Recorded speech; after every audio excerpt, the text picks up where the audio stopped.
आज का बाइबल का वचन न्यायकर्ताओं का ग्रंथ अध्याय 2 वचन 11 से 19 और आज का सुसमाचार सन्मति के अनुसार अध्याय 19 वचन 16 से 22। न्यायकर्ताओं का ग्रंथ अध्याय 2 वचन 11 से 19। तब इस्राएलियों ने वही किया जो प्रभु की दृष्टि में बुरा है और वे बाल देवताओं की पूजा करने लगे। उन्होंने प्रभु को अपने पूर्वजों के ईश्वर को जो उन्हें मिस्र से निकाल लाया था त्याग दिया। वे अपने आसपास रहने वाले लोगों के देवताओं के अनुयायी बनकर उनकी पूजा करने लगे। उन्होंने प्रभु को अप्रसन्न कर दिया। वे प्रभु को त्याग कर बाल और अष्टरता देवियों की पूजा करने लगे। तब प्रभु का कोप इजरायलियों के विरुद्ध भड़क उठा। उसने उन्हें छापा मारों के हवाले कर दिया जो उन्हें लूटने लगे। उसने उन्हें उनके शत्रुओं के हाथ भेज दिया और वे उनका सामना करने में असमर्थ रहे। जब वे युद्ध करने निकलते तो पराजित हो जाते थे, क्योंकि प्रभु उनके विरुद्ध था, जैसे कि उसने शपथ खाकर उन्हें चेतावनी दी थी।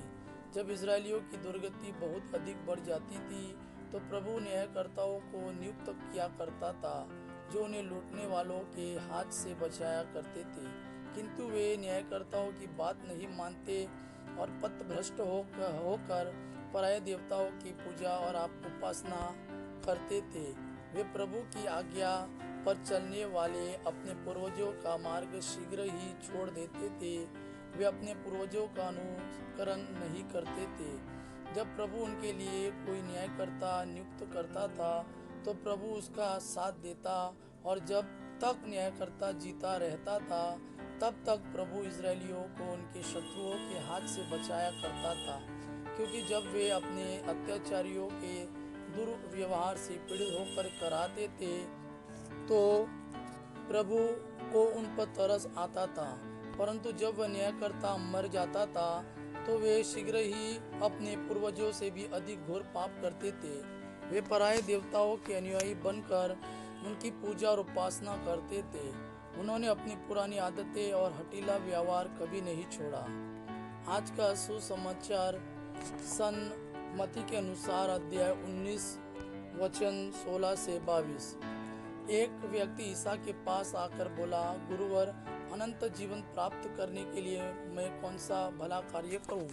ईसा ने उत्तर दिया, भले के विषय में मुझसे क्यों पूछते हो? एक ही तो भला है। यदि तुम जीवन में प्रवेश करना चाहते हो तो आज्ञाओं का पालन करो। उसने पूछा, कौन सी आज्ञाएं? ईसा ने कहा, हत्या मत करो, व्यभिचार मत करो, चोरी मत करो, झूठी गवाही मत दो, अपने माता पिता का आदर करो और अपने पड़ोसी को अपने समान प्यार करो। नवयुवक ने उनसे कहा, मैंने इन सब का पालन किया है, मुझ में किस बात की कमी है?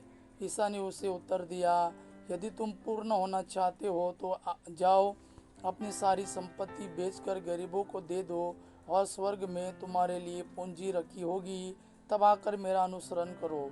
यह सुनकर वह नवयुवक बहुत उदास होकर चला गया, क्योंकि वह बहुत धनी था। यह प्रभु का वाणी है। प्रभु को धन्यवाद। आबा पिता की महिमा और पुत्र यीशु का प्रेम आप पर सदा सर्वदा बना रहे। आमीन।